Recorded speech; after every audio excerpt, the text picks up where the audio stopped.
사도행전 28장 1절부터 보시겠습니다.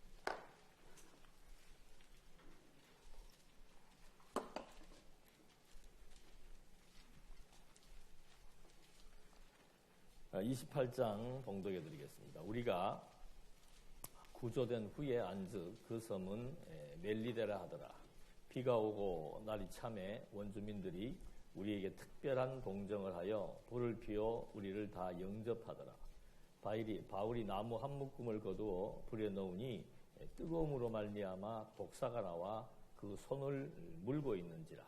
원주민들이 이 짐승이 그 손에 매달려 있음을 보고 서로 말하되 진실로 이 사람은 살인한 자로다.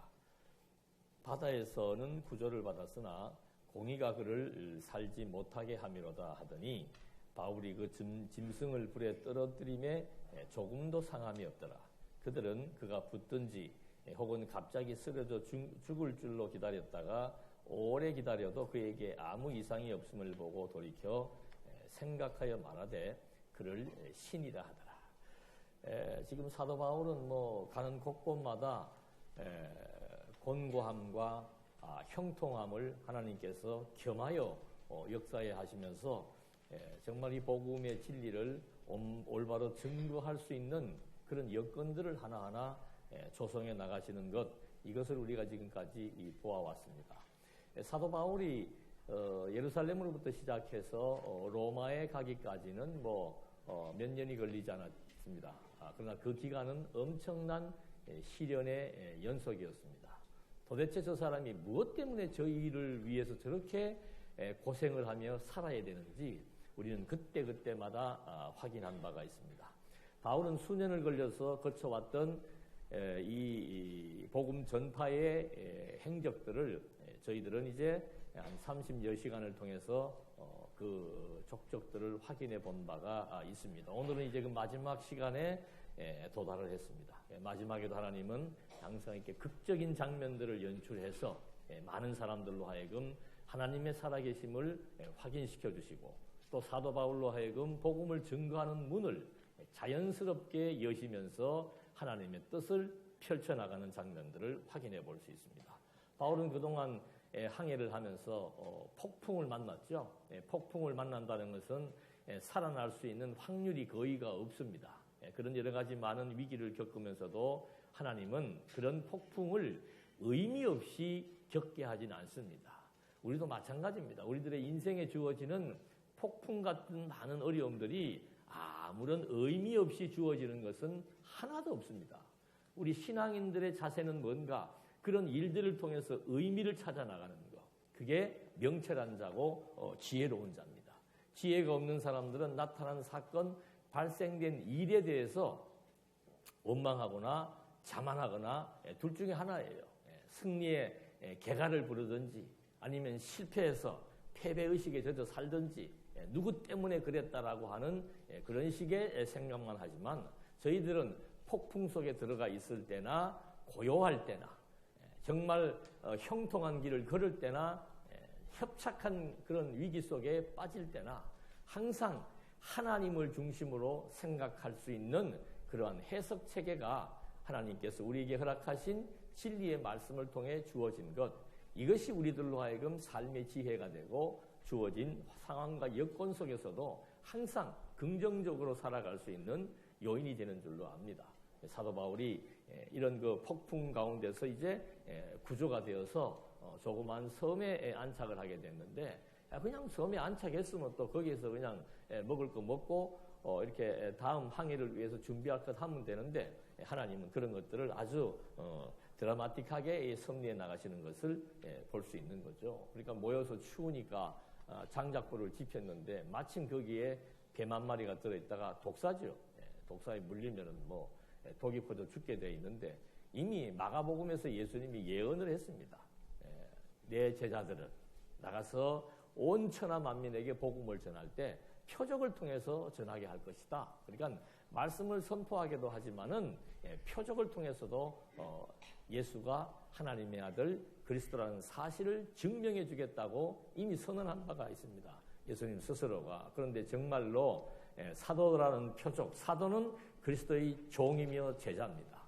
그리스도께서 보낸 사람들이라는 표적을 이 당시에는 그런 여러 가지 많은 기적적인 일들을 통해서 확인시켜 준 거죠. 그래서 지금까지도 보면은 죄수의 몸으로 배에 승선을 했는데 그런 위기와 풍랑을 만나면서 도리어 선장 노릇을 하도록 하나님이 섭리해 오셨고, 그런 가전 우여곡절 끝에 이제 조그만 섬에 도착을 했는데 거기에서도 또 불을 지피다가 독사에게 물리는 일. 아마 우리 같으면은 어떻게 보면 뭐 벌써 뭐 원망하는 거는 뭐 우리도 저도 가끔씩 원망을 합니다만은, 원망했다가 그다음에 뭐 좌절하고 실망하고 뭐 완전히 의욕을 잃어버리는 그런 지경일 수 있습니다. 이 지금 사도 바울도 보면은 이렇게 형통한 일이 별로 없어요. 형통은 언제 했는가? 다메섹에서 그리스도를 만나기 이전에는 그의 삶이 평탄하고 형통하고 많은 사람들이 볼 때 많은 것을 가진 자로 보였지요. 그런데 사도 바울이 다메섹에서 그리스도를 만난 이후로부터는 본인 스스로가 많은 사람들이 가지려고 하는 것들을 다 팽개쳐버리고 도리어 많은 사람들이 관심 두지 않는 하나님의 아들 그리스도에게 관심을 두면서 그것이 우리의 살 길이고 그것이 우리 삶의 의미인 것을 알았기 때문에 그걸 증거하는 것에 일생을 다 집중했던 그런 것들을 확인해 볼 수 있는 겁니다. 여기서도 지금 그렇게 독사에게 물렸는데 뱀에게 물려도 독을 받지 않는다고 이미 마가복음을 통해서 예언한 대로 사도 바울은 그리스도께서 보낸 그리스도의 제자, 이방인들을 위해서 세웠던 그리스도의 제자라고 하는 사실을 여기에서 뱀을 통해서 증거를 해주죠. 그러니까 뭐 우리나라도 가끔 그런 생각들을 가지는 사람들이 뭐 기독교인 중에서도 많습니다만은 누가 어려운 일을 당하면은 당장 뭐라고 그래요? 신이 노했다.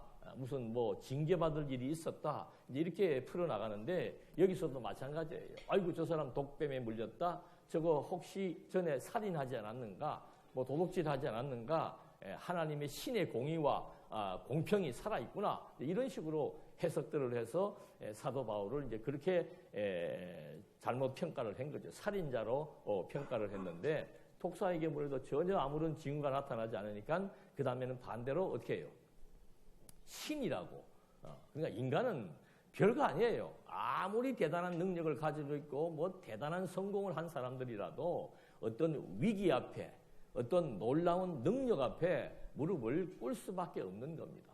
사도 바울이 처음에 물렸을 때는 살인자라고 했다가 아무런 해를 받지 않으니까 그를 신이라고 하는 이제 그런 이제 완전히 급변하는 상황들이 주어진 겁니다. 7절 이 섬에서 가장 높은 사람 보블리오라고 하는 이가 그 근처에 토지가 있는지라 그가 우리를 영접하여 사흘이나 친절히 머물게 하더니.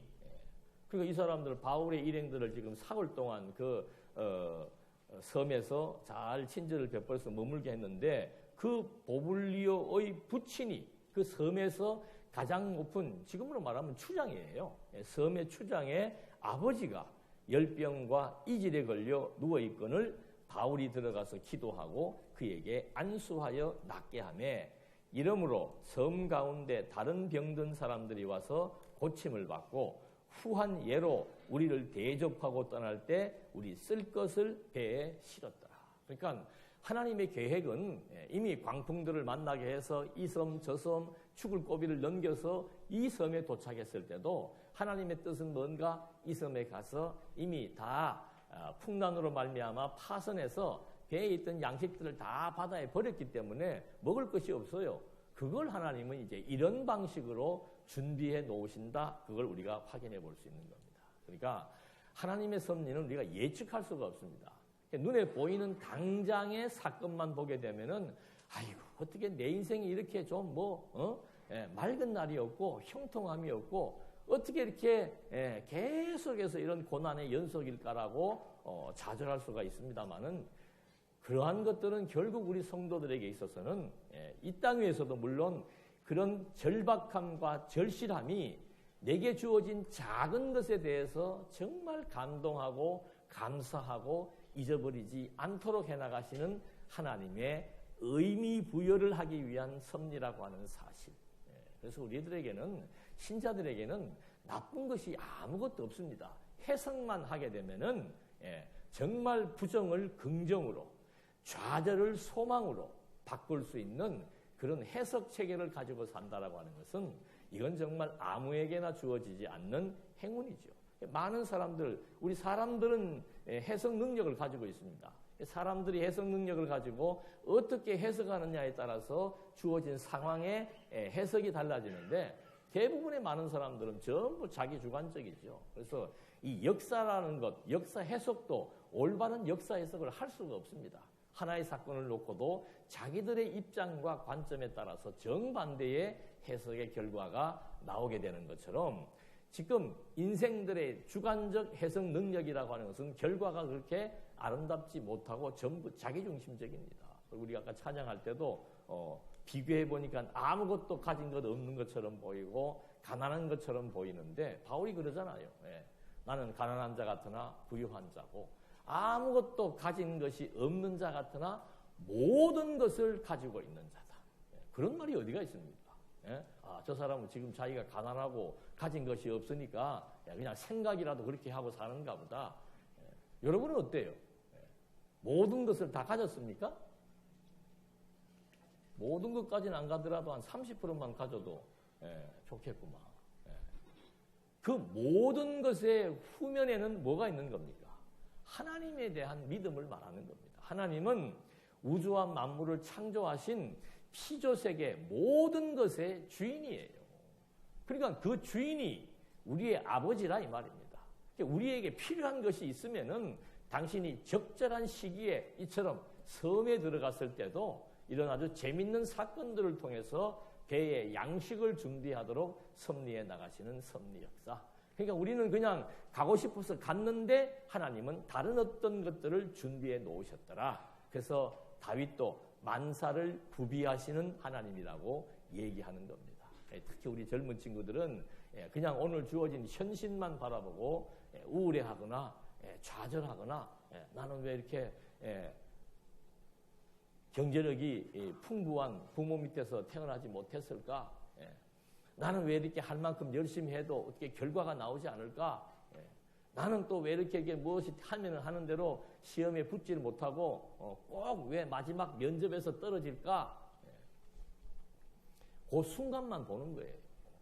반드시 그 뒤에는 엄청난 생각지도 않은, 지난번도 한번 그런 말씀 드렸나요? 저도 한번 그 직장을 잃어버려서 정말 힘들게 마음고생을 한 적이 있습니다. 아기는 다 태어났지. 근데 직장이 지금 갑자기 안 생기니까 어떻게 할 방법이 있어야죠, 방법이. 어떤 때는 그냥 나가서 지하철 쿠폰 하나 가지고 요즘도 연세 드신 분들 많이 그렇게 하는지 모르지만 저는 젊을 때 그랬어요.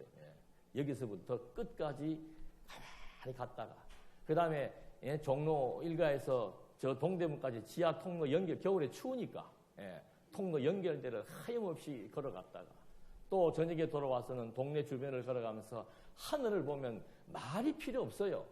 기도 구체적으로 안 하더라도 하늘을 보면 그냥 입에서 단내가 나는 거죠. 하나님, 제발, 제발. 그래서 그런 절박과 절실함 속에서 직장을 얻게 되었는데 얼마나 그것이 소중한지, 월급이 많고 적은 게 중요한 게 아니에요. 그 직장도 어떻게 얻었는가? 너무도 희한한 거죠. 그냥 어떻게 명동에 그냥 혼자서 나갔는데 길에서 우연히 아는 선배를 만났는데 뭐 하냐? 놉니다. 내일 어디로 나와라. 하니까 일해라. 뭐 준비도 없어요. 그냥 선배 만나서 사나 한잔 하려고 갔더니 그냥 오늘부터 일해라 그러더라고요. 하나님의 일은 모르는 거예요. 그럼 왜 그렇게 했는가? 그런 절실함이 우리에게 있어야만 정말 먹는 것 하나만 가지고도 먹을 때마다 감사함이 넘치지요. 아침에 버스를 타고 출근할 때 그 버스 안에서 이거 참 시달리고 피곤한 것이 아니고 이렇게 지금 버스를 타고 출근할 때가 있는 것만 해도 정말 너무 감사하고 감사하구나. 어제도 우리 직분자 교육을 하면서 그런 얘기를 했어요. 여러분이 가끔 TV에서 보면은 히말라야 등반하는 사람들이 있잖아요. 우리 상식으로는 잘 이해가 안 가죠. 왜 저렇게 생돈 주고 그냥 막 죽을 고생을 해가면서 얼마나 그 산이 높은 산이고 목숨을 걸고 가는 산 아니에요. 거기 갔다 무슨 대가가 있습니까? 이름이나 날려야 뭐 국가에서 뭐나 광고비나 대주고 후원이나 할 줄 모르지만은 그렇게 되기 전까지는 아무 대가가 없습니다. 그냥 그 사람들은 산이 좋아서 막 목숨을 걸고 손발톱이 동상으로 잘려나가고 때로는 내 동료가 정말 같이 고생했던 동료가 눈사태에 그냥 쏠려 들어가서 죽기도 하고 그런 아픈 상처들 손발이 다 갈라지고 터지는 그런 과정들 정상을 향할수록 산소가 부족해서 그냥 막 토하기도 하고 한 발자국 걷는데 몇 시간이 걸려가면서 걸어가는 그런 고난의 과정. 그게 마지막에 뭘 줍니까? 동네 빅산에 올라가갖고 뭐 야호 막 대한민국 만세 그런 사람 없어요. 왜? 그건 그냥 산책가서 올라가는 거예요. 거기에는 감동이 없습니다. 뭐 때문에? 힘들고 어렵고 고통과 감내하는 그런 과정들이 없었기 때문에 그냥 가벼운 차림으로 올라갔던 산에서는 아 여기는 공기가 좋구나. 오늘 내가 운동 좀 했네. 그리고 내 몸은 끝이에요. 아무 감동도 없고 의미가 없습니다. 그런데 죽을 과정과 고생, 정말 힘들고 어려운 구비구비의 인생 그 쓴맛을 보면서 정상에 올라갔을 때 목이 메이지요. 왜? 그게 감동입니다. 고난 뒤에 고난의 정상 끝에는 뭐가 기다리고 있는가? 감동이 기다리고 있는 거예요. 대한민국 만세하는 그 네 마디를 외치고서는 그냥 눈물을 펑펑 쏟는 그것이 뭔가? 정말 이것이 하나님, 뭐 그분들이 하나님을 믿는지는 모르겠습니다만은 그것 자체가 내 삶의 의미가 되고 감동으로 다가온다는 거죠. 그래서 저는 그런 걸 보면서 야 이거 참 우리 그리스도인들에게 주어지는 고난의 의미라고 하는 것이 다른 것이 없구나. 어제 제가 그 그림을 그리면서 그런 얘기를 했는데 이 정상에 이렇게 올라가잖아요. 여기. 거기도 보니까 진짜 한 요만해요. 정상이라고 하는 데가 넓지도 않아요. 자칫하면 뭐 넘어지면 큰일 나요. 이 좀 몇 평, 뭐 한 몇 평 되는 이 정상을 올라가는 과정들이 얼마나 기가 막힙니까? 절벽도 만나고, 뭐 문사태도 만나고, 잘못 뛰면 그냥 뭐 수백 미터 밑으로 추락하기도 하고, 이 끈 하나에 목숨을 부재하면서 힘든 어려운 고비를 도착해서 정상에 도달했을 때 그 느끼지 못하는, 우리는 그 가본 사람이었기 때문에 그런 감동 못 느껴요. 우리 박 장로님이나 그런 감동 느끼실까? 우리 보통 이런 산에 가기 힘들어요. 나는 구경이라도 한번 해보고 싶어. 히말라야 산, 야 저렇구나.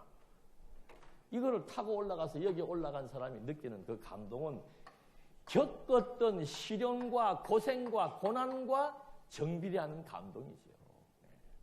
여러분, 우리가 이 땅에 살면서 겪는 시련과 어려움이라고 하는 것은 하나님이 그냥 주는 게 없다니까요. 겪은 만큼의 여기에서 감동이 넘치게 되어 있는 거죠. 산악인들이야 정상에 올라갔다가 다시 내려와야 돼요. 근데 우리는 인생의 정상, 종착점에 도달하게 되면은 어떻게 내려오는 게 아니고 어떻게 돼요? 또 다른 세계의 문이 열린다 이 말입니다. 정말 은혜와 감동이 넘치는 세계의 문이 열리는 거예요. 올라갈 때는 나 혼자 올라갑니다. 여러분 죽을 때 혼자 가는 거예요. 병실 들어갈 때도 혼자 갑니다. 아픈 것도 혼자 아프는 거예요. 옆에서 누가 어떻게 해줄 수가 없습니다. 인생도 마찬가지예요. 부모 형제들이 뭔가 도움을 주는 것 같지만은 결국에 겪어야 되는 그 겪는 내면의 고통과 아픔과 번민과 여러 가지 많은 일들은 혼자 겪는 거예요. 그 하나님이 왜 그렇게 했는가? 그런 과정들을 겪어야만 여기에 가서 이곳이 정말 이 하늘 아래의 세계와는 너무도 다른 것이구나. 이 하늘 아래의 세계에서 내가 겪었던 그 고난과 시련들의 그 마지막 결과물이 정말 하나님 은혜의 영광에 대한 찬양과 감동이구나. 드라마식으로 제가 한번 생각을 해봤어요. 한번 이렇게 산 정상의 인생의 종착점에 도달해갖고 힘든 인생길 걸어와서 문이 열려서 들어가서 섰을 때 온 하늘의 천군 천사들이 지금 막 요한계시록에 나오잖아요. 다 그냥 막 찬양을 부르면서 힘들고 험한 인생 살아왔다고 너 정말 믿음을 지키며 달려갈 길을 다 달리고 여기까지 왔노라고 천군 천사들이 나와서 맞이하며 찬양을 불러주고 하나님이 그때 와서 은혜에 감동하고 있는 우리들의 눈에서 그 감동의 눈물을 닦아주시면서 이제 너에게 주어진 그 인생의 진정한 의미를 알겠는가. 사도 바울이 그래서 그 얘기를 하는 거예요. 내가 인생길 이렇게 매맞고 헐벗고 굶주리고 조소당하고 별하별 수치와 모욕을 다 겪고 죄 없이 옥살이를 수도 없이 하고 이유 없이 민족들로부터 돌팔매질을 당하고 사형에 처할 법한 그런 위기를 만나면서 나는 내 달려갈 길 다 달려왔고 끝까지 영원한 하나님 나라에 대한 하나님에 대한 믿음을 지켰노라. 이제 후에는 나에게 무엇이, 이제 후에는 우리 성도들에게 무엇이 준비되어 있는가? 생명의 면류관이, 의의 면류관이. 그건 눈에 보이는 그런 의미의 면류관이 아니에요. 우리가 인생을 살아왔던 그 인생 전체의 삶에 대한 하나님의 평가라 그 말입니다. 그래서 베드로는 이때를 생각하자 이 말입니다. 현재의 우리에게 다가오는 불같은 시련 가운데서도 이때를 생각하자 이 말입니다. 그때 하나님의 아들 그리스도가 등장을 해서 너희들 내 이름을 위하여 증거하고 사느라고 고생했구나, 수고했구나 라고 하는 칭찬과 영광과 위로가 우리에게 지금 기다리고 있다는 사실, 우리 그리스도인들이 소망해야 되는 그리스도인들의 최후의 종착점에서 벌어질 영원한 하나님 나라의 입문의 과정이 바로 등반가가 히말라야 산 정상에 올라서 그 벅찬 은혜의 감동의 눈물을 흘리는 것과 비교할 수 없는, 우주와 만물을 창조하신 그 하나님이 우리의 이름을 부르면서, 생각을 해보십시오. 하나님이 나의 이름을 부르면서 아무개 너 정말 70년 80년의 인생길 힘들고 험악한 길을 걸어왔구나. 이제 그 의미를 알겠는가. 그런 과정 때문에 하나님이라고 하는 이름 자체만 부를 수 있어도 벅찬 감동이 나오는 거라 그 말입니다. 여러분, 하나님을 의지한다, 하나님을 찬양한다. 저는 이 성가에서 막 하나님 찬양하고 그 미리 들으면 몸에 소름이 쫙쫙 돋아요. 이 정말 내가 무엇이간데 이 시간에 이렇게 앉아서 하나님을 찬양할 수 있고 하나님의 이름을 부를 수가 있고 하나님을 의지할 수 있고 그분을 중심으로 모든 삶에 대한 의미 있는 해석을 하며 살아갈 수 있는가. 아무에게나 주어지는 그런 일들, 흔한 일이 아닙니다, 여러분. 우리는 그냥 뭐 어떻게 교회 나오는 것이 전도받아가지고 교회 나온다? 그런 정도가 아니고 우리 생명과 우리 인생 전체를 어떻게 정리하며 의미 부여가 되고 가치 부여가 되는지, 그걸 지금 바울은 알고 있었기 때문에 숱한 과정들을 통해서도 끝까지 이렇게 하나님의 말씀을 증거하고 이런 여러 가지 많은 정황들에 대해서도 긍정적인 해석을 하면서 인생을 맞이하고 있더라. 그 다음에 보시겠습니다. 자, 이런 과정들을 통해서 양식을 배에 실었습니다. 석 달 후에 우리가 그 섬에서 겨울을 난 알렉산드리아 배를 타고 떠나니 그 배의 머리 장식은 디오구스라. 이 말은 그 보통 뱃머리에 이렇게 하나의 그 형상들을 이렇게 조각해가지고 답니다. 그 조각의 이름이 그것인데 이것은 바로 제우스의 쌍둥이 아들의 그런 수호신의 성격을 단 그런 우상을 이렇게 조각해갖고 만들었다 그럽니다. 그런 수라구사에 대고 사흘 있다가 거기서 둘러가서 레기온에 이르러 하루를 지낸 후에 남풍이 일어나므로 이튿날 부디올에 이르러 거기서 형제들을 만나 그들의 청함을 받아 이래를 함께 머무니라. 그래서 우리는 이와 같이 로마로 가니라. 그러니까 하나님께서 가는 곳곳마다 그리스도인들을 예비해 놓았다가 바울 혼자 있게 아니하시고 꼭 연결된 동역자들을 만나게 해서 바울의 복음 전도 행적에 동행하시는 역사를 보고 있습니다. 그곳 형제들이 우리 소식을 듣고 아비오 광장과 트레스 타베르네까지 맞으러 오니 바울이 그들을 보고 하나님께 감사하고 담대한 마음을 얻으니라.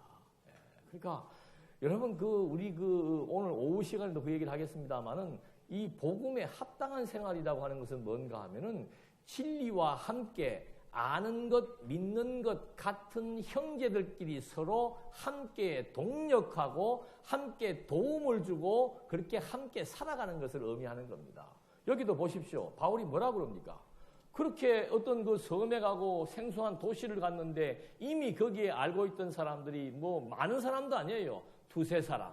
또 바울이 빌립보에 복음을 전할 때는 여자 한 분. 이렇게 한두 사람들의 어떤 그 힘을 모아서 함께 실제로 바울에게 도움을 주고 함께하는 그런 일들. 거기에 대해서 사도 바울은 참 하나님께 감사하고 담대한 마음을 얻는다 이 말입니다. 하나님이 이렇게 정말 때를 따라 아름답게 준비하고 섭리에 나가신다라고 하는 거. 그러면서 16절 우리가 로마에 들어가니 바울에게는 자기를 지키는 한 군인과 함께 따로 있게 허락하더라. 사흘 후에 바울이 유대인 중 높은 사람들을 청하여 그들이 모인 후에 이르러 여러분 형제들아 내가 이스라엘 백성이나 우리 조상의 관습을 배척한 일이 없는데 예루살렘에서 로마인의 손에 죄수로 내준 바 되었으니 로마인은 나를 신문하여 죽일 죄목이 없으므로 석방하려 하였으나 유대인들이 반대하기로 내가 마지못하여 가이사에게 상소하며 내 민족을 고발하려는 것이 아니니라.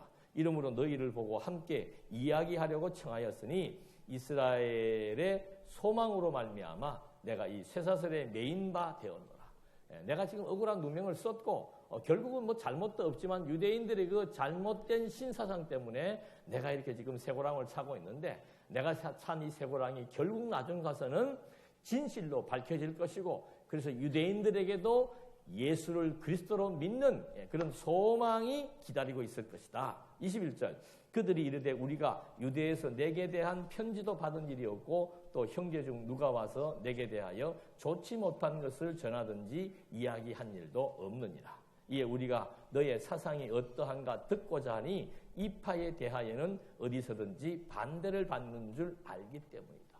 그리스도파들은 가는 데마다 반대를 받아요. 그거 참 신기하지 않아요? 예? 뭐 그렇게 잘못된 교리라고. 예? 근데 가는 곳마다 반대를 받게 되고 고난을 겪게 하시는 섭리가 뭔가? 예수님도 이미 다 예언한 거예요. 너희들은 나가게 되면은 스승이 고난받아 십자가에 처형된 것처럼 너희들은 내 제자이기 때문에 너희들이 나를 증거함으로 말미암아 엄청난 시련과 고난을 겪을 것이다.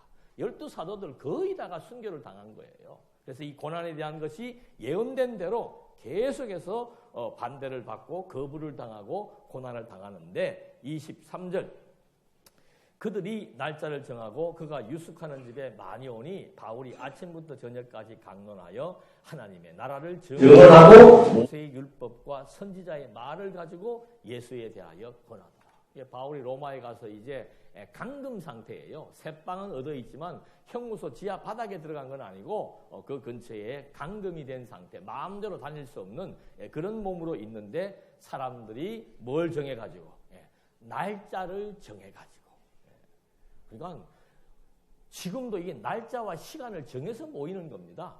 우리는 자꾸 이렇게 기독교가 이렇게 무슨 주신 자유가 내 마음대로 내 하고 싶은 대로 하는 그런 식으로 오해하는 경우들이 있는데 그렇잖아요.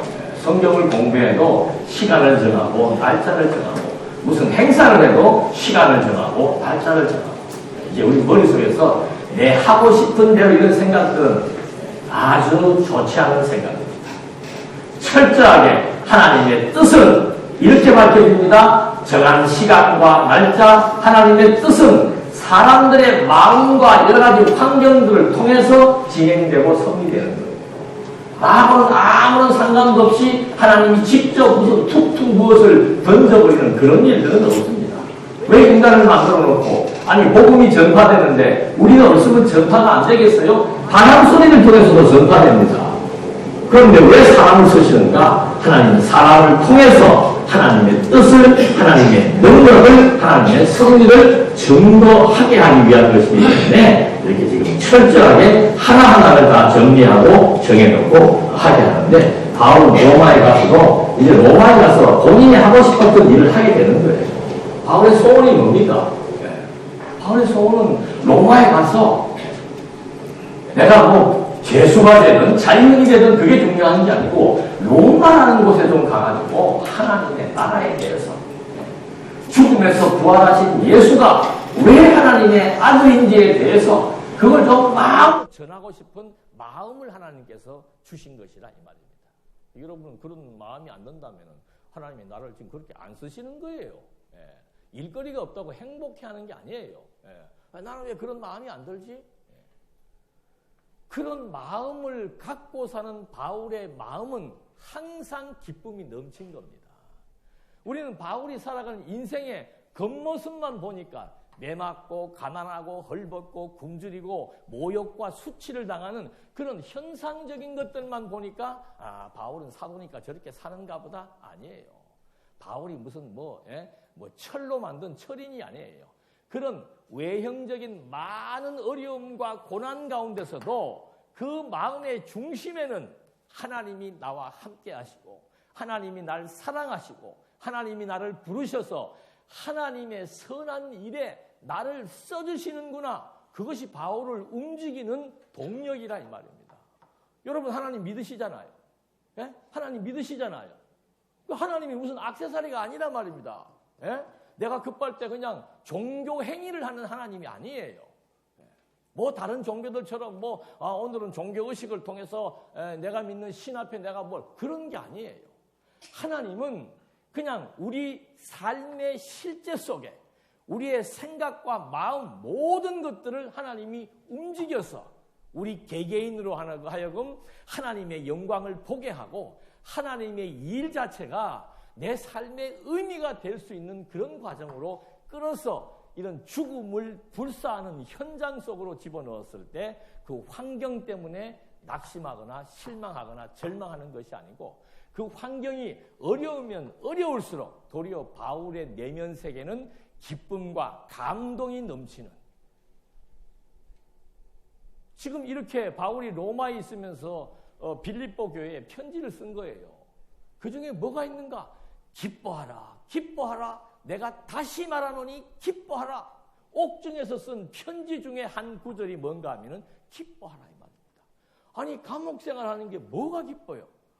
감금당해 사는 것이 뭐가 기쁜 일입니까? 마음대로 밖에 돌아다니도 못하는데. 근데 하나님은 역설이에요. 역설. 예? 보이는 환경은 어렵고 힘들지만 아까 말씀드린 대로 우리에게 어려움을 통해서 정말 작은 것에 대한 가치를 잊어버리지 않게 합니다. 사도 바울은 하나님의 존재에 대한 확신을 갖고 있죠. 하나님의 아들 그리스도가 나를 불렀다. 나를 당신의 종으로 써주십니다. 바울은 에베소 교회, 큰 에베소 교회의 목회자로서 주인이 되려고 하는 것보다는 그리스도의 종으로서의 삶을 선택한 사람이에요. 세상 사람들, 보통 사람들은 목회지 때문에 지금 난리 아닙니까? 여러분들은 잘 모를 거예요. 신학교에서 배출되는 학생들과 목회자는 차고 넘치는데 갈 곳이 없어요. 박사학위를 받았고도 갈 데가 없어요. 이게 얼마나 치열한 전쟁인지 몰라요. 그런데 그런 단단한 교회의 기반을 버려버리고 혼자 살아가고 저 오지에 중국으로 간다, 오지에 태국으로 간다, 필리핀으로 간다. 그게 보통 사람이 할 수 있는 생각이 아니에요. 근데 그들의 마음에는 기쁨이 있다는 거죠. 우리는 잘 먹고 잘 살고 있음에도 아직도 더한 것이 주어지지 않기 때문에 기쁨을 잃고 사는데, 저렇게 매맞고 굶고 헐벗고 살면서도 도대체 그 사도 바울의 마음속에 무엇이 자리하고 있기 때문에 바울의 마음에는 기쁨과 감사가 넘치냐 이 말이에요. 그 심리적으로 분석해 볼 필요가 있는 겁니다. 여러분 무엇 때문에 불만이세요? 남편이 늦게 들어와서? 뭐를 이렇게 해서? 이게 무슨 나라와 민족을 위해서 무슨 큰 걱정거리를 하면서 이거 큰일 났다, 우리나라의 경제가 큰일 났다 해가지고 고민하고 염려하는 것은 또 모르지만, 좀 늦게 들어올 수도 있고 좀 일찍 들어올 수도 있지요.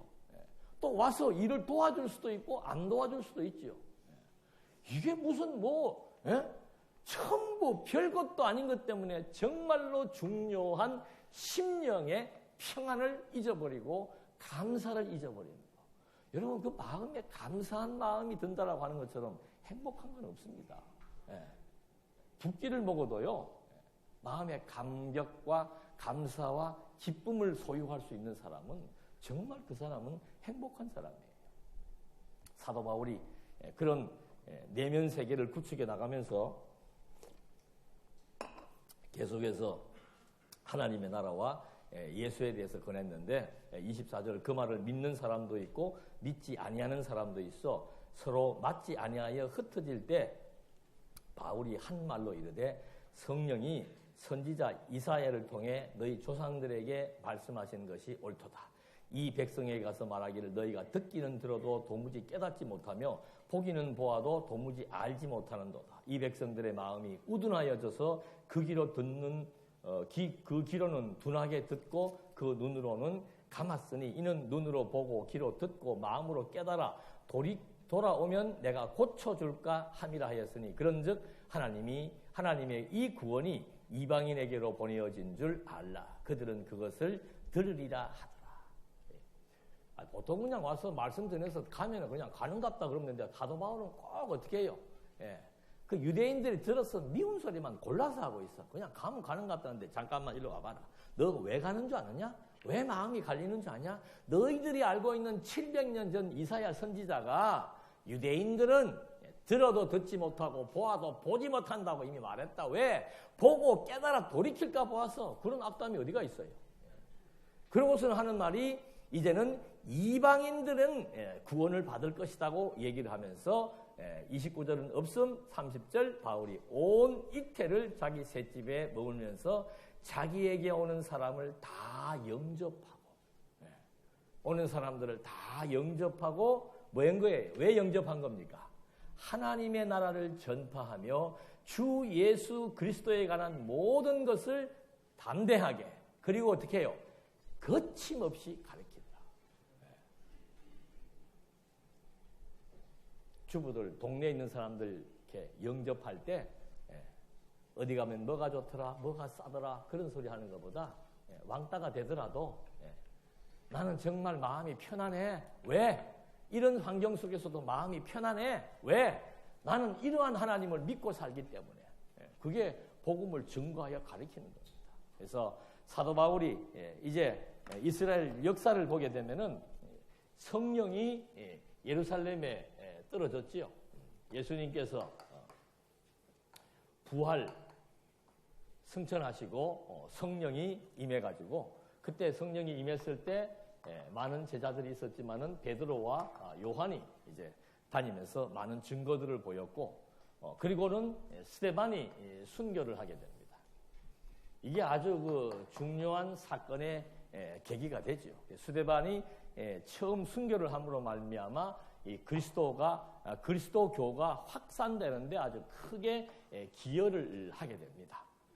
그 순교 이후에 이 순교하는 현장에 사도 바울이 있었죠. 그 죽는 것을 바라보면서 아마 마음에 자극을 받았을 거예요. 어떻게 사람이 죽으면서 저렇게 죽을 수가 있는지. 그것도 돌에 맞으면 얼마나 아프겠습니까? 그래서 유대인들은 돌로 때려 죽이는 그런 처형을 할 때는 반드시 마취제를 놓고 진통제를 먹이고 그런 다음에 돌로 친다는데 스데반은 뭐 그런 것도 없어요. 유대인들이 죽인 예수가 하나님의 아들 메시아가 맞다라고 말하는 그것 때문에 그냥 막 사정없이 돌로 쳐서 죽이는 그 현장 속에서 스데반의 얼굴은 해같이 빛나고 스데반의 눈에는 저 정상에 가서 볼 수 있는 하나님의 영광이 스데반의 눈에 보이면서 정말 천사와 같은 모습으로 순교를 당하는 그 현장을 사도 바울이 바라보게 된 거죠. 그러다가 바울이 다메섹 도상으로 이제 이것 가지고는 양이 안 쳤던 모양이죠. 본격적으로 그리스도인들을 탄압하기 위해서 시리아, 지금 전쟁 벌어지고 있는 시리아 있죠. 그걸 옛날 성경에는 수리아라 그랬다. 아시리아, 아수르 그랬단 말입니다. 그쪽 수도인 다마스커스, 다메섹이죠. 거기를 가서 이제 영장을 가지고 와서 체포하기 위해 영장을 가지러 갔다가 그 도상 가는 길목에서 누구를 만나는 겁니까? 내가 죽이려고 했던 그 그리스도를 여기에서 만나는 거죠. 눈이 멀어버리고 만나서 여기에서 이제 사도 바울이 완전히 새 사람으로 변신을 하는 거예요. 바울이 바보가 아닙니다. 바울이 얼마나 똑똑한 사람이었는데요. 바울의 가문도 혈통 있는 가문이었고, 바울은 뭐 배울 만큼 유대의 그 학식으로 말하면은 유대인들이 가장 선호하고 선망하는 가말리엘이라고 하는 유명한 학자의 문화생으로서 최고의 학문적 배경을 가지고 있었단 말입니다. 그런 사도 바울이 왜 음성으로 들었던 눈이 멀게 되는 정도의 빛을 바라보면서 그의 인생이 달라졌냐 이 말이죠. 이때부터 사도 바울은 이제 완전히 변신을 해서 내가 핍박했던, 내가 저주했던, 내가 탄압했던 그 하나님의 아들 그리스도가 확실히 맞다라고 하는 사실에 대한 증인의 삶을 살기 시작하는 거예요. 이렇게 시작된 것이 이제 예루살렘, 유대, 그 다음에 사마리아, 그 다음에 어디예요? 이 로마서에서는 이제 터키 지역, 그 다음에 마게도니아 지역, 그리고는 이제 로마까지 바울이 가서 사도행전이 끝나는 거란 말입니다. 바울이 왜 그래? 여기서 다니면서 뭐 하는 거예요? 지금 계속해서. 하나님의 나라. 그리고 예수가 누구이다? 예수의 정체성에 대해서 밝히고 있는 거예요. 왜 그랬을까요? 바울이 왜 이럽니까? 구약 성경에 보면은 이런 역사가 바울이 지금 이태 2년 동안 계속 자기 집에 찾아오는 사람들에 대해서 하나님의 나라에 대해서 전파했다고 합니다. 하나님의 나라가 실제로 존재합니까? 안 합니까? 실제로 존재하기 때문에 사도 바울은 하나님의 나라에 대해서 또 하나님의 나라의 주인인 예수 그리스도에 대해서 끊임없이 성경을 통해서 증언하고 있는 거죠. 우리는 구약 성경을 다 공부했잖아요. 구약 성경에 보니까는 하나님이 처음에 아담을 창조하신 곳이 어디예요? 그게 에덴이에요. 에덴 동산. 그 에덴 동산은 지금 어디를 말하는 것입니까? 중동 지역을 말한다. 인류의 발상지가 중동이에요. 그래서 거기 티그리스 강, 유브라데스 강이 흐르잖아요. 거기를 에덴이라고 해서 그 명칭대로 그 강들이 흘러가고 있었던 거예요. 그게 중동 아시아. 그쪽으로부터 시작되는데 그 에덴 동산에 하나님께서 아담에게 무엇을 세워주겠다고 약속한 거예요? 나라를 세워주겠다고 약속한 거예요. 그 나라는 이미 이제 창조 시작 때부터 하나님의 나라는 하나님의 영원한 계획 속에 있었던 거라 이 말입니다. 그러니까 이 본질의 세계, 지금 이 완전히 이 전체를 다 가늠한 이게 계시 세계인데 계시 세계의 근본, 본질의 세계는 바로 뭔가 하면은 그게 하나님의 나라예요. 그냥 우리 예수 믿는 사람들이 흔히 말하고 있는 예수 믿다가 죽으면 어디 간다? 천국 간다. 그게 너무도 확실하다는 사실을 바울이 증언하고 있다 이 말입니다. 그런데 여기에서 에덴 동산 이 정말 하나님의 나라가 이 땅 위에 실현되기 위해서 하나님이 에덴 동산 창조를 했는데 아담이 그냥 자기 생각에 좋은 대로 자기 하고 싶은 인간의 기본적인 욕망에 의해서 결국은 선과 악에 대한 판단 기준이 좋고 나쁨에 대한 판단 기준이 인간으로 자리하게 되는 타락을 해버린 거죠. 그 이때부터는 여기가 이제 딱 에덴 동산 차단돼 버린 하나님께서 이게 펼쳐지면은 이제 영혼이 망하게 되니까 차단시켜 놓고서는 그 다음에는 누구를 부른 거예요? 노아를 부른 겁니다. 노아를 불러서 노아에게도 무슨 약속을 한 거예요? 나라에 대한 약속을 한 겁니다. 생육하고 번성하고 땅을 정복하고 다스리는. 근데 노아에게는 이미 세계에 관한 나라를 약속해 준 겁니다. 아주 범위가 큽니다. 노아의 세 아들들이 어디로 흩어지는 겁니까? 하나는 이 발원지를 중심으로 한 아시아 지역에 살게 되고 한쪽은 저쪽으로 올라가서 유럽 쪽으로 가게 되고 한 명은 남쪽 저쪽으로 서쪽으로 내려와서 아프리카 쪽으로 가게 되는.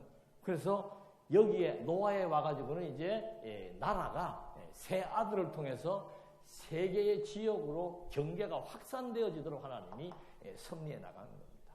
이게 실제로 하나님이 보여주려고 했던 신령한 하나님의 나라인데 이것이 잠시 중단되고 이제 그리스도가 오실 때까지 이 나라는 모형적으로 계시되는 거죠. 그래서 이 세계를 통한 하나님의 나라에 대한 것을 계시를 했다가 그 다음에 아브라함 때는 이렇게 이 세계를 아주 압축하고 축소시켜서 가나안이라고 하는 지역을 통해서 이스라엘 나라를 하나님께서 세워주시는 거예요. 그러니까 구약 성경에 나타나 있는 나라라고 하는 것은 결국 그리스도를 통해서 세우실 하나님의 나라에 대한 그림자예요. 그림자. 그러니까 이 사도 바울이 하나님의 나라에 대해서 2년 동안 가르치는 이유는 뭔가? 그것이 허구구나. 저 동떨어진 세계가 아니고 이미 창조 때부터 하나님께서 보여주었던 하나님 나라에 대한 증거를 지금 하나하나 설명하고 있는 거죠. 이 사도 바울은 복음을 전할 때 그냥 전하지 않습니다. 반드시 구약 성경의 역사를 기초로 해서 예수가 누구인지, 하나님의 나라가 무엇인지 그걸 말해주고 있는데 이제 아브라함을 불러가지고는 이제 이스라엘 나라에 대해서 딱 규정을 해줍니다. 근데 이 나라가 남북의 분열을 일으키게 되죠. 솔로몬 때 이후에 남북의 분열이 일으켜져서 이렇게 이스라엘 남쪽과 이렇게 12지파가 가나안 땅이라고 하는 그 지역에서 나라를 구성하게 되었는데 이 나라가 이제 남북의 분열로 말미암아 어떻게 축소가 됩니까? 유다로 축소가 된다 이 말입니다. 북쪽은 사마리아예요. 북쪽은 사마리아가 되고 남쪽은 유다 지역으로 축소가 됩니다. 세계에서 가나안 땅으로 가나안 땅에서 유다 중심으로 이렇게 축소가 되어 있다가 마지막에 어디서 만나는 거예요? 이스라엘 역사가 어디에서 끝이 납니까? 구약의 이스라엘 역사가 예루살렘에서 끝이 나는 거예요. 역사서 제일 마지막에 나오는 게 뭐예요? 마지막 부분에 나오는 사건이 바로 성전이 무너지고 성전이 회복되는 겁니다. 그게 예루살렘이에요. 예루살렘에 흩어진 백성들이 예루살렘으로 모이기 시작을 하고 그 다음에 성전이 무너지고 회복되는 역사를 종점으로 구약 성경의 역사가 끝을 맺는다 이거죠. 이게 무슨 의미가 있는가? 왜 이렇게 엄청난 나라에 대한 역사가 결국 마지막 가서는 예루살렘이라고 하는 이 조그마한 도시에서 구약의 역사를 종결시키는가? 근데 놀랍게 또 새롭게 시작되는 신약 성경의 역사가 어디에서 시작됩니까? 예루살렘에서. 무슨 사건으로? 구약에는 성전이 무너지고 새로 세워졌다면은 이제 예루살렘에서 시작되는 새로운 세계의 출발점은 하나님의 아들 그리스도의 죽음과 부활의 사건을 통해서 이거는 건물 성전이기 때문에 다 허물어버리고 새롭게 지어지는 부활의 생명으로 지어지는 생명 성전을 예루살렘에서 짓기 시작했다. 그게 그리스도의 아주 결정적인 사건이란 말이에요. 그래서 바울은 이 이스라엘의 역사, 하나님 나라를 설명하기 위해서 예루살렘에서 왜 예수가 죽음에서 부활해야 되는지에 대해서 이 역사를 말하지 않을 수가 없는 거죠. 이렇게 전개되어져서 이제 이 예루살렘은 크게는 예루살렘에서 예수님께서 죽음에서 부활하사 건물 성전을 완전히 무너뜨리고 참 신령한 성전을 이제 건축해 놓고서는 제자들을 부릅니다. 너희는 만민에게 다니면서 뭘 전파해라? 복음이 뭐예요? 예수가 하나님의 아들 그리스도이며 그로 말미암아 하나님의 나라인 교회가 세워집니다. 그게 복음이에요. 복음. 그걸 만민에게 전파하는데 어떻게 전파하라고 해요? 이제는 예루살렘에 죽음과 부활의 사건이 발생했는데 거기에 누가 온 겁니까? 성령이 온 거예요. 그래서 이 성령이 임하시면은 이 성령에 의해서 복음의 역사가 하나님의 아들을 통한 하나님 나라의 사역의 역사가 어디로부터? 예루살렘으로부터 어디예요? 유대. 그 다음에는 어디입니까? 사마리아. 이 유대와 사마리아를 합하면은 뭐가 돼요? 가나안이 되는 거예요. 자, 조금 이따가 보십시다. 사마리아 다음에 어디입니까, 이제? 사도행전에서는 터키 지역과 마게도니아 지역과 로마를 향해서 그 다음에는 이제 유럽 지역으로 해서 저 북아메리카, 남아메리카로 퍼지게 된다는 거죠. 그게 지금 성경이 말하는 뭐예요? 땅끝이에요. 땅끝. 땅끝을 다른 말로 하면은 세계 복음이라 이 말. 복음이 세계를 향해서 전파된다 이 말이죠. 일부러 이렇게 짜맞춘 게 아니고 노아에게 세계의 구도가 형성시켜졌습니다. 하나님의 나라를 증거하기 위해서 노아 때 세계의 지역으로 세계의 인종으로 해서 노아 때 나라는 세계화를 시켜준 거예요. 그 세계화가 가나안으로 축소되고 가나안이 유다로 축소되고 유다가 예루살렘으로 집약되더니 다시 예루살렘으로부터 시작되는 새로운 복음의 시작, 새로운 성전의 시작, 새로운 하나님의 나라가 여기로부터 시작해서 이제 유대, 가나안, 그리고 어떻게 해요? 세계. 그 다음에 이 에덴은 어떻게 연결되겠습니까? 천년 왕국이 이제 그리스도를 통해서 지상에서 이루어지는 거예요. 그러니까 하나님의 나라의 복음 전파 사건이 우연히 예루살렘, 유대, 사마리아 땅끝까지 이르러서 내 증인이 되라 우연히 한 얘기가 아니고 어떤 지리적인 순찰을 말하는 게 아니고 이것이 신구약 성경을 통해서 하나님의 나라가 언제부터 어떤 형식을 통해서 어떻게 전파될 것이 신구약 성경 전체를 통해서 예언된 사실이다 이 말입니다. 이 천년왕국이 끝나고 나면은 이제 진짜 뭐예요? 이 보이는 모든 계시세계, 보이는 모든 피조세계는 두루마리 말리는 것처럼 완전히 처음에 점으로 다 돌아가 버리고 이제 진짜 영원한 하나님의 나라가 열리게 되는 이 실체적인 역사를 증거하기 위해서 얼마 기간이 되는지는 모르겠어요. 아브라함 때까지 치면은 지금까지 4,000년의 역사입니다. 이 이전의 역사는 뭐 얼마가 되는지는 모르죠. 피조 세계에 이스라엘 역사만 보더라도 4,000년의 역사. 이스라엘 2,000년, 교회 2,000년이에요. 이 4,000년의 세계가 하나님의 나라를 중심의 구도에 의해서 형성되어 있고 피조 세계의 시작과 끝이 결국은 하나님 나라에 대한 계시로서 시작하고 끝나고 있는 것을 볼 때 영원한 하나님의 나라가 존재하지 않는다? 이걸 말할 수가 없다. 그걸 입증할 수가 없다 이 말입니다. 하나님의 나라는 여러 각도에서 증명할 수 있는데 사도행전을 통해서 복음이 땅끝까지 전파되게 했던 하나님의 행적들을 통해서 보면서 다시 한번 구약 성경의 역사가 신약과 정말 대칭적으로 예루살렘을 중심으로 모였다가 다시 확장되어지는 그런 역사를 통해서 영원한 하나님의 나라가 실제로 존재하며 그 나라는 반드시 실현된다는 사실. 지금 이 세계는 결국은 여기를 향해서 지금 계속해서 질주하고 있는 거예요.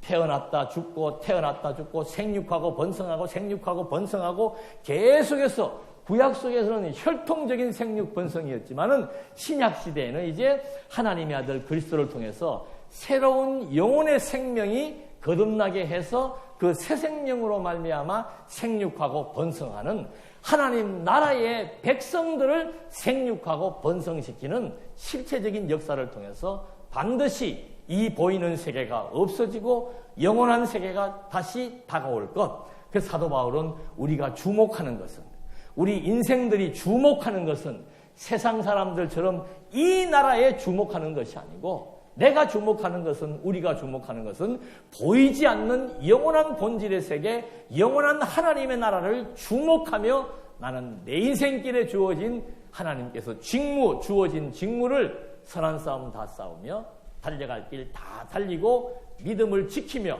이제 나에게 예비된 하나님 나라의 영광을 위한 삶을 살았노라고 증언하고 있는 것처럼 여러분 사도행전의 역사는 실제 교회 역사입니다. 이 역사가 거짓 역사나 조작 역사가 아닙니다. 실제 이 지구상에 있는 장소였으며 그 흔적들을 계속해서 우리는 성지 순례를 통해서 확인해 볼 수 있었습니다. 그리고 실제로 이스라엘 역사가, 교회의 역사가 성경에 게시된 이 사실을 통해서 오늘 이 시간 우리는 정말 하나님이 살아계시지 않는다면은 구약에서 약속한 이 약속의 나라들이 어떻게 예루살렘에서 딱 집약되어 가지고 하나님의 아들 그리스도의 죽음과 부활을 통해서 새로운 세계가 시작되며 이 세계가 그렇게 주변 가는 곳곳마다 반대하는 그리스도교가 한 번도 침몰하거나 세상에서 사장되지 않고 계속해서 끝까지 확장되어 나가고 있는 이 시점에 우리는 지금 살고 있다 이 말이에요. 오늘 현재 이 시간 여기에 오기까지의 역사가 바로 하나님의 살아계심의 증거라 이 말입니다. 오늘 장안중앙교회가 이렇게 존재하는 이유가 바로 하나님 나라에 대한 확증을 시켜주기 위한 하나님의 뜻입니다. 발생되어지는 크고 작은 일들 때문에 우리의 마음 빼앗기지 말고 오늘 우리는 바로 이 일의 증인으로 하나님이 부른 거예요. 예? 이 일의 증인으로 불러서 집사요, 권사요, 장로요, 목사요, 교사요, 구역장이요 각각의 하나님의 직무를 주어서 하나님의 나라를 증거하고 하나님의 아들 그리스도를 증거하는 여기에 우리 인생의 목표와 의미가 있다는 사실을 또 한 번 우리 모두 기억하면서 정말 실제로 존재하시는 하나님 그리고 그의 나라 그리고 그의 아들을 통해서 증거되고 있는 땅끝 복음 전파의 역사가 진정한 사실임을 또 한 번 확인해 보면서 이 시대에 하나님이 나를 왜 부르셨는지 무엇을 위해서 나를 부르셨는지 라는 것을 또 한 번 생각해 보면서 사도행전의 장정을 마치도록 하겠습니다. 기도하시겠습니다. 은혜와 사랑이 풍성하신 하나님 아버지, 우리 다시 한번 우리의 선배들의 치열했던 복음 전파의 현장을 확인해 보았습니다. 이것은 어느 누구도 부정할 수 없는 역사이고 그들은 진정 하나님의 살아계심을 확증했고 예수가 그리스도이심을 확증했으며 그로 말미암아 세워진 하나님의 나라인 교회를 통해서 지속적으로 증거되고 있음을 또 한 번 확인해 봅니다. 하나님, 우리의 마음속에도 바울이 가졌던 열정을 주시고 우리의 지혜 속에도 바울이 가졌던 확신을 주어서 우리들도 바울과 같은 아름다운 인생길, 의미 있는 삶, 가치로운 삶을 추구하며 살아갈 수 있도록 인도해 주시옵소서. 예수님의 이름으로 기도드립니다. 아멘.